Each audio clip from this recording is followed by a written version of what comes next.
Autre secteur menacé dans cette guerre, l'eau potable. Le Qatar, le Koweït, Oman, l'Arabie Saoudite sont très dépendants de leur usine de dessalement. L'Iran a ciblé récemment l'un de ses sites à Bahreïn le week-end dernier. Le 8 mars 2026, le conflit au Moyen-Orient a franchi le point de non-retour.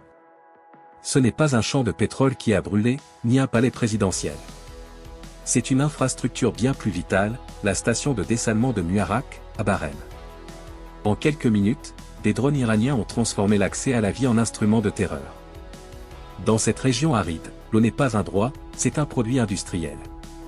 Selon le CSIS, l'Arabie Saoudite, les Émirats et le Koweït dépendent à plus de 90% du dessalement pour leur eau potable.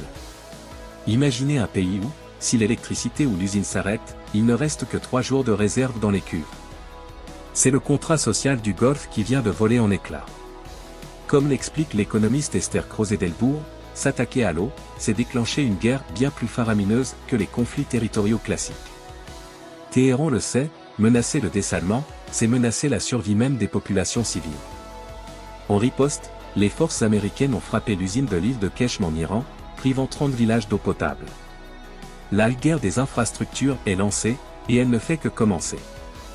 Le 20 mars 2026, l'indice FAO des prix alimentaires a enregistré sa plus forte hausse mensuelle depuis la crise de 2008.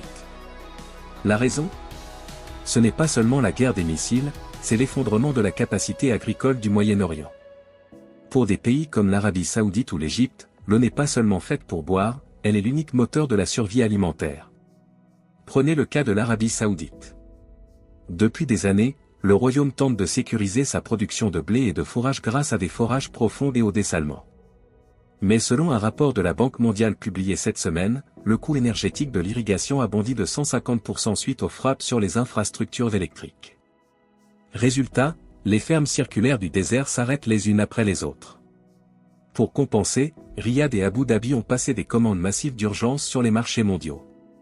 En une semaine, les contrats à terme sur le blé à la bourse de Chicago, CBOT, ont grimpé de 12%. Le Moyen-Orient, incapable de produire son eau, aspire désormais toutes les réserves de grains de la planète pour éviter les émeutes de la faim. Mais le véritable drame se joue en Égypte. Le pays aux 110 millions d'habitants dépend entièrement du Nil. Or, en 2026, le Nil est au cœur d'une triple crise. D'abord, le remplissage final du grand barrage de la Renaissance, Gerd, en Éthiopie réduit le débit en aval. Ensuite, la hausse du niveau de la mer Méditerranée salinise les terres fertiles du delta. Et enfin, le coût des engrais, dont la production nécessite énormément d'eau et de gaz, explose. Selon le cabinet d'analyse Oxford Economics, l'inflation alimentaire en Égypte a atteint 45% en mars 2026. Le gouvernement du Caire, déjà lourdement endetté, doit subventionner le pain à perte pour maintenir la paix sociale.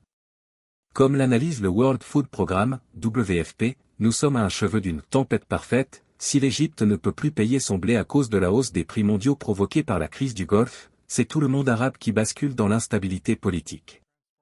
Pour l'investisseur européen, ce n'est pas une crise lointaine. La hausse des prix agricoles au Moyen-Orient crée une tension immédiate sur les stocks en Europe. Les exportations de blé français et ukrainien sont détournées vers le sud à prix d'or, provoquant par ricochet une hausse de 15% du prix des produits céréaliers en France. En 2026, l'insécurité hydrique du désert se transforme en inflation dans votre panier de courses à Paris. Alors que ses voisins luttent contre la soif, Israël semble vivre dans une autre dimension climatique.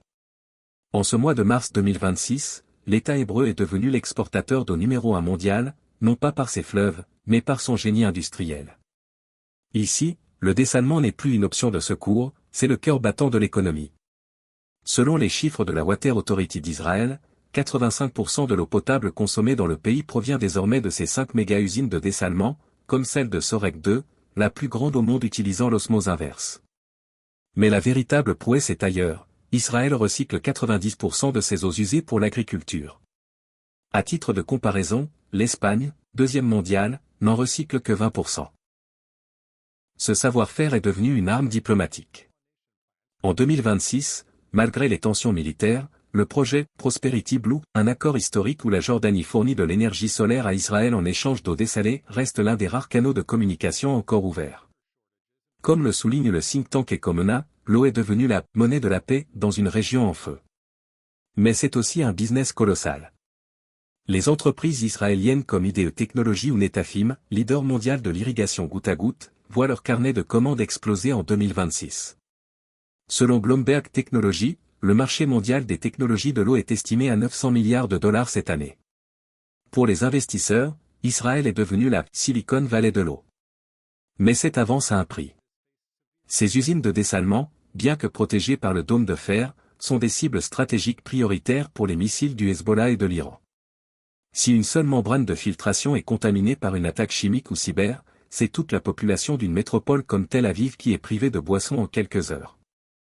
Comme l'analyse le Jérusalem Post, Israël joue une partie de poker géoéconomique, vendre sa technologie pour stabiliser ses voisins, tout en sachant que ses propres infrastructures vitales sont à portée de tir. Dans le désert de 2026, la technologie est votre meilleur allié, mais elle est aussi votre plus grande vulnérabilité. En ce 24 mars 2026, la géoéconomie mondiale a changé de visage. Nous avons longtemps cru que le pétrole était le sang des nations, mais nous découvrons aujourd'hui que l'eau en est l'âme. Sans pétrole, l'économie ralentit.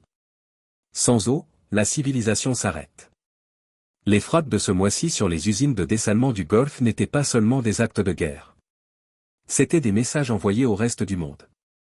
Selon le dernier rapport de l'OCDE publié hier, si l'insécurité hydrique au Moyen-Orient persiste, le coût des assurances maritimes et industrielles globales pourrait bondir de 30% d'ici la fin de l'année 2026. Le risque n'est plus seulement géopolitique, il est systémique. Pour l'investisseur, l'eau est devenue la valeur refuge ultime. Comme le souligne une analyse de Barclays, les dividendes de demain ne seront pas payés en dollars, mais en accès aux ressources vitales.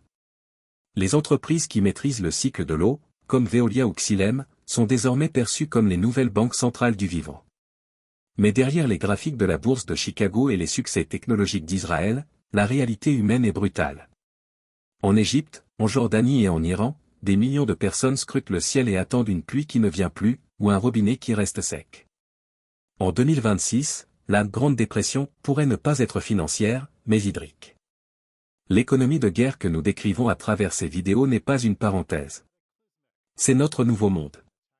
Un monde où chaque goutte d'eau a un prix, chaque kilowatt une cible, et chaque frontière une raison de plus de s'inquiéter. Vous regardez votre facture d'eau ou de pain aujourd'hui. Ne voyez pas seulement des chiffres. Voyez-y le reflet des missiles de Muharraq et des barrages du Nil. La géoéconomie n'est plus dans les livres, elle est dans votre verre d'eau. Et le verre est à moitié vide.